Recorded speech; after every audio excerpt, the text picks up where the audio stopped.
What's going on, everybody? KingofDragons 5000 here, coming at you with another figure review. Today we'll be having a look at the Mafex Spider-Man Into the Spider-Verse, Spider-Gwen. And so here we have Spider-Gwen posed and out of the packaging. Before we take a look at the figure, let's actually run through her accessories really fast. Spider-Gwen does get 4 different head sculpts. We do get a masked head with the hood up that has the eyes wide open. We do get a masked head where the eyes are squinting a little bit. We do get an unmasked smiling head, and then we get an unmasked neutral face. She also does come with a hood down accessory, so when you have her mask off, you can actually use it. And then we get several sets of hands. We do get a pair of fists, a pair of relaxed hands, we get a pair of clinching hands, we get a pair of whip hands, we get a pair of web holding hands, we get a pair of hands where her fingers are splayed out, we get a pair of wall crawling hands, then we get a pair of wall crawling hands with magnets in them. She also does come with alternate feet that have the magnets in her feet as well. And then we do get 6 different webs. We do get 2 long webs that fit onto her wrist, 2 short webs that fit into her wrist, and then 2 longer webs that she can hold in her web holding hands.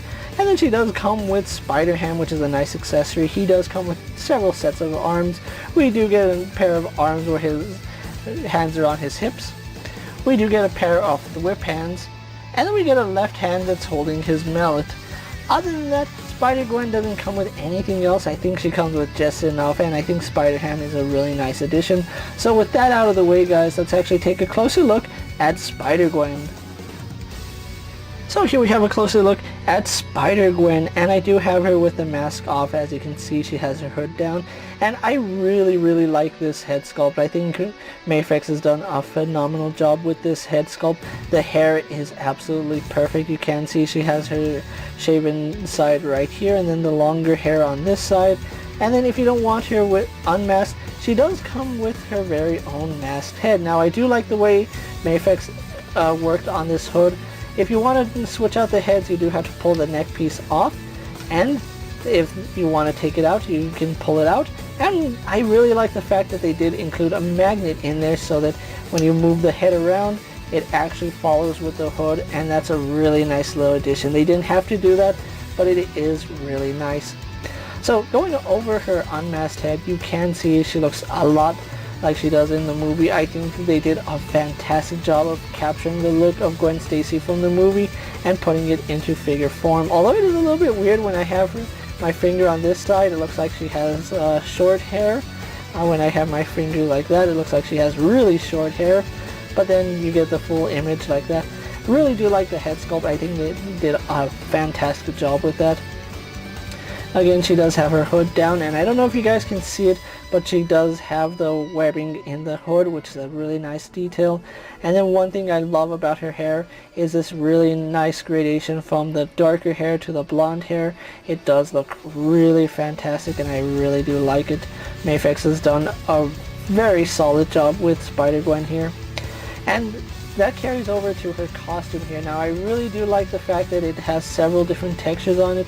The black part of her costume does have this almost basketball texture that we see in a lot of Spider-Man costumes, which is a very nice texture. It's painted really nicely, and I want to say that the white is actually the painted part and the solid part is the black. I could be mistaken. I haven't pulled this figure apart yet, but I'm pretty sure the black, at least on her chest, is painted, which they did a really good job with her suit here. You can see the white part of her suit is smooth, and that's the way it is on all the white aspects of her costume, from the gloves going all the way up to the shoulder to these designs in the back. These are all smooth and they're sculpted that way, so really nice detail there. And then on the inside of her arms, we do have the pink, where you can see they actually did paint the web lines in there, so really fantastic detailing on there, and the webs are sculpted on, they're not just painted, so really do like that. And like I said, there's really not much to say about her costume from the shoulder down. It's basically just white with that little break of pink and the webbing, which I love the way they did the webbing. Hands here, you can see I do have her with the relaxed hands at the moment, but you can switch those out for any of the other hands. Going on to the rest of her costume again, anywhere where it's white you can see that it's a smooth texture and it doesn't have this basketball style texture on it. Going down the rest of the figure, it's basically the exact same sculpt going all the way down to her shoes, where that's where we have the next piece of her costume where she has the ballerina shoes on, which look really nice. It does appear that she also has some regular Spider-Man shoes on there, but it does look like she's wearing ballerina shoes, and right now I have her with the regular feet, as you can see, and they do have some texturing on the bottom, so I really do like that little detail.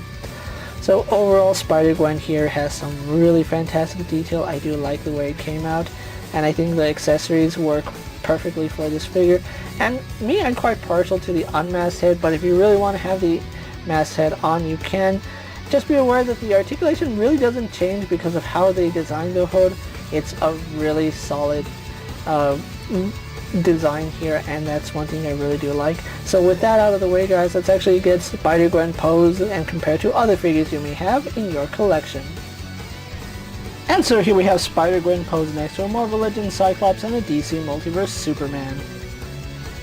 Here we have Spider-Gwen posed next to a WWE Elite Scale figure and a Mezco 1/12 Collective Popeye the Sailor Man. Here we have Spider-Gwen posed next to a Lightning Collection White Ranger and a Star Wars Black Series Mandalorian. And so finally, here we do have Spider-Gwen posed next to the Mafex Into the Spider-Verse Miles Morales and Peter B. Parker. So with the comparisons out of the way, let's actually have a look at Spider-Gwen and Spider-Ham's articulation. Now we'll have a look at Spider-Ham's first because he's really simple. We just have a simple ball joint here at the head and nothing too fancy. It's just a ball joint, so it does look up and down really nicely. Head tilt works fine, goes all the way around, and it's okay because he's a cartoon character. And then we do get swivel at the shoulders, and unfortunately it's just a swivel. We don't get any other movement for Spider-Ham here, but really nice that he is slightly articulated. So moving on to the main course, we do have Spider-Gwen here, which does have a dumbbell joint at the head, but they didn't cut out enough on that ball joint to really let her move up and down or to tilt side to side too much. She does turn left and right, no problem. Most of the articulation is going to be done at the neck. As you can see, she does look down and look up quite a bit. Head tilt works fine at the neck. Her shoulders are, I believe, a ball socket in a ball hinge, because we do have the ability to pivot that down and up, and then it does rotate for a butterfly joint, and you can see we get full range there.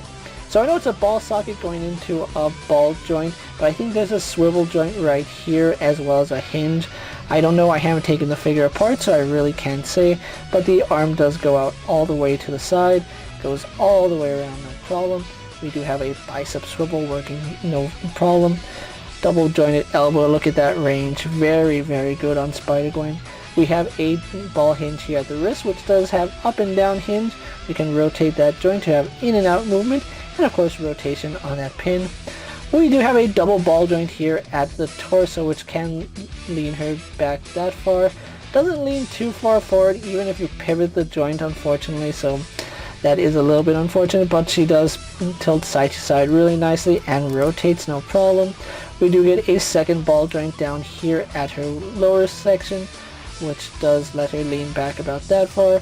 Doesn't lean forward the farthest, unfortunately. I think that's the only point of contention I really have, is the forward lean, but does rotate nicely and even more tilt, so really like the articulation there. She does have drop down ball hinges at the hips, so they do drop down, so you can have her kick forward about that high, out to the side, goes all the way, no problem. And then we don't go that far back, unfortunately, because of how her hindquarters are sculpted. We do have rotation at the thigh, double bend at the knee, giving us much better than 90 degrees. I do like that. We do have a swivel here at the foot, as well as a hinge which goes forward and back really nicely, really far, forward facing pin for rocker ankle, and then of course we do have a toe hinge. So overall, Spider-Gwen has some really good articulation, and I like the way they implemented some of the features on this figure, especially the hood. That was a really nice take to include that magnet. So with that out of the way, guys, let's actually get Spider-Gwen posed for my final thoughts and then we'll wrap up this review. And so here we have the Mafex Into the Spider-Verse Spider-Gwen pose for my final thoughts, and overall, absolutely love the way this figure came out. Mafex did a couple of things that I really do love well on this figure. The hood with the magnet is probably the best way to approach this figure. I know there's a lot of companies that would have used a peg, but getting that peg to line up with the hood would have been a lot of trouble, especially getting the neck into the hood as well.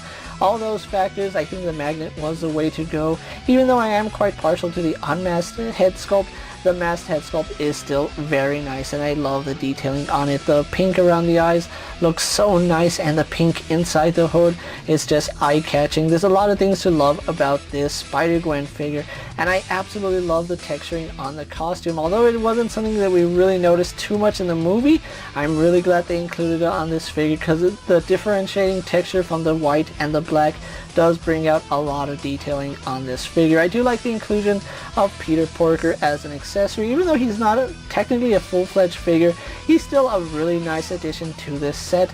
Now, if you are looking for Spider-Gwen, I did pick mine up from Hobby Link Japan, and she did run me about $80, which is pretty fair seeing as how that's what it costs for most Mafex figures. I know there are other Mafex figures that cost like $100, but $80 seems to be the average price for them, which is pretty fair seeing as how you do get a lot of good accessories. And I know a lot of people like to downplay Mafex as quite fragile. I haven't had any issues with this figure in terms of anything wanting to resist or not move, so this is a really nice figure to have. And if you're one of those people who are just debating getting this figure, if you're a fan of the Into the Spider-Verse movie, you're going to want to have this figure in your collection, especially if you've already picked up Miles and Peter B. Parker, which came out quite a while ago. I'm just getting around to reviewing them now, but Spider-Gwen is such a fantastic figure. I do have to give her 2 thumbs up. If you can afford her, definitely pick her up. She will run you about $100 if you get her from sites like Big Bad Toy Store or Amazon. If you get her imported, you're going to pay $80 plus whatever the import fee is. That's just how it is. So you will be looking at about $100 no matter how you split it. This is still a solid release. So with that being said, guys, I'm KingofDragons 5000. Don't forget to like this video, leave a comment, subscribe to my channel. Go ahead and check out all my other action figure reviews as well as all my other Mafex videos. Hopefully you find them informative. As always, if there's a figure you would like to see me review, let me know down in the comments, and if it's in my collection, I'll gladly have a look at it. While you're at it, check out my Instagram account for new and exciting action figure photos. And as always, ring that bell to be notified every time I upload a video. Until next time, guys, I'll see you later. Take care, everyone.